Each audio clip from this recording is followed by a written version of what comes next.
I'd like to just make a few comments about voting turnout and money.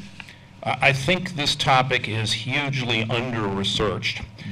For a long time, particularly in political science, but also which means also generally in American journalism, it was tough to get people to pay attention to the importance of voting turnout. I mean, typically people took it as sort of natural fact, as though like the clouds or something, it was the weather that day and you couldn't do anything about it. Dean was the person who sort of established the importance of rules and procedures, that some of the things he was talking about, he was the person who he had to first go find the statistics and then show that there were huge disjunctions in American voting behavior. That, for example, we have the highest voting turnout in the world in the 19th century. In the 20th, we had among the lowest, and in the 21st, we're still down there very low.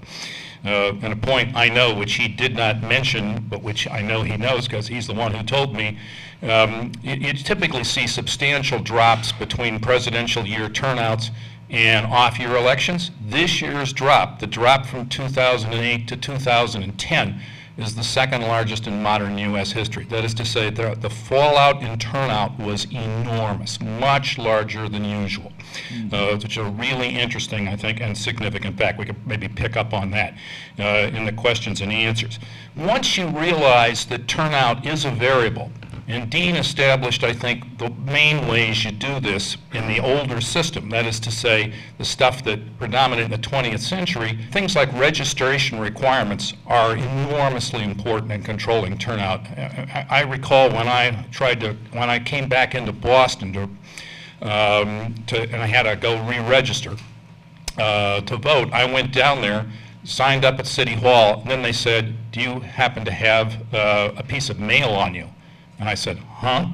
And they said, "Oh no, you got to show us a piece of mail to prove your address." I said, "Why can't I use my driver's license? Now we want mail." And then I said, I had just had lunch with a Boston Herald reporter. I said, "I'm going to call the Herald." And then they said, "Okay, well, they'll take my preliminary registration." But what that meant was they would then mail me back a postcard. And then I would have to fill out that postcard and then mail that back to them.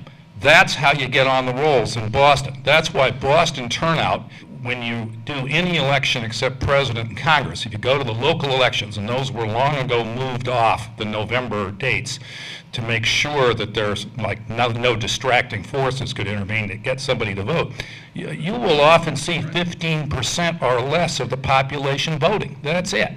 And the way I like to put this is that the American voting turnout is an achievement of many generations, and Dean's the guy who sort of unlocked that secret. He's the guy who sort of took us past the pillars of Hercules there. Now, this question is turning over now in some really very interesting ways. Back when I was teaching at the University of Texas back in the 90s, the student did a really interesting paper. What he discovered was that if you had a certain political consultant do your Senate campaign, if you're a Republican Senate, turnout on average would drop 2%. And that may not sound like much, but if you can push, in one campaign, in a Senate campaign, that's like a glacier moving 100 yards, and it probably signals something else. Now, that consultant just happens to be one Roger Ailes, who now runs, I think, Fox News.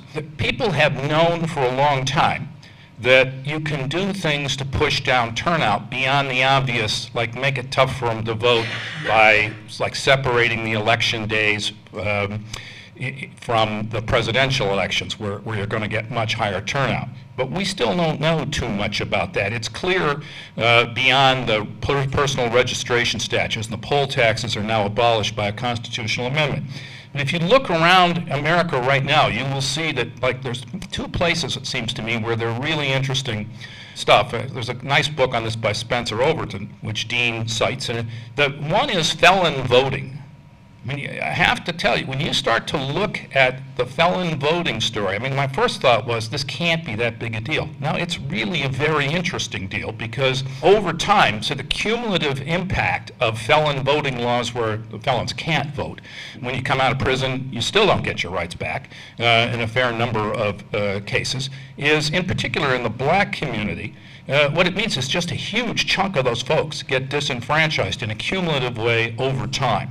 It's not a minor matter, and you can the very states that you'd suspect might have where overt segregation once was practiced, and where it's now not, they're often the most aggressive on the felon voting laws. And that seems pretty clearly, frankly, a Republican tactic designed to push down voter turnout. The second case, everybody knows, and Dean mentions it, the rules that the increasing number of states demanding picture IDs or something like that to vote.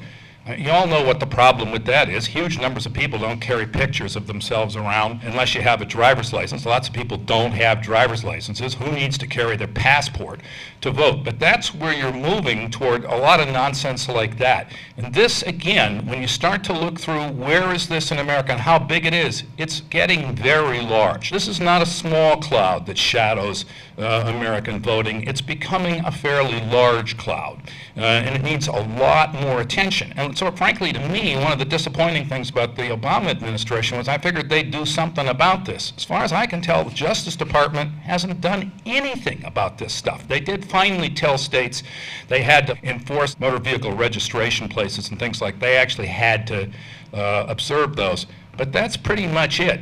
And there's been no effort to bring any kind of order into the process of counting ballots. And you act, as Dean says, you know, America's a local crazy quilt, and a lot of the quilt is truly crazy, where you can't predict even from year to year how many voting machines you're going to have, how many ballots you're going to have, and how they're going to be counted. It's a really serious problem. And the reason we're so interested in this is, you know, in the end, although you have pictures of, and this last election was an enormous running tide against the Democrats. Now, you know, all the stuff I'm talking about probably wouldn't move very much in that, but the average American election's typically much closer. And if you live in a world where, say, I mean, I think it's not unfair to sort of look at, okay, if you're a campaign strategist and you're a Republican, what's your strategy? I think it boils down to this. You try to take a big chunk of the upper income vote.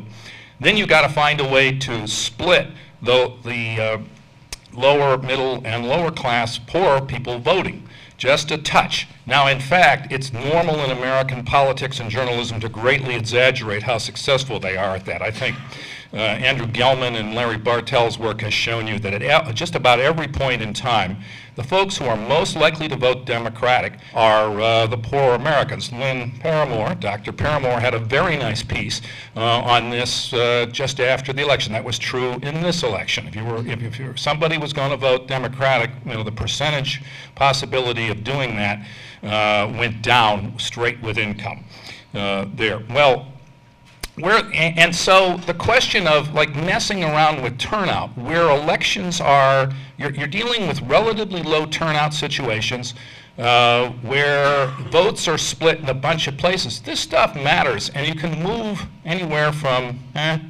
2 to 5% of the vote with a little hard work and turnout counting and other problems like that. I mean, this, I think, really is, if it's not quite a cancer on the body politic, it's a lot more than a pinprick. It's a real problem.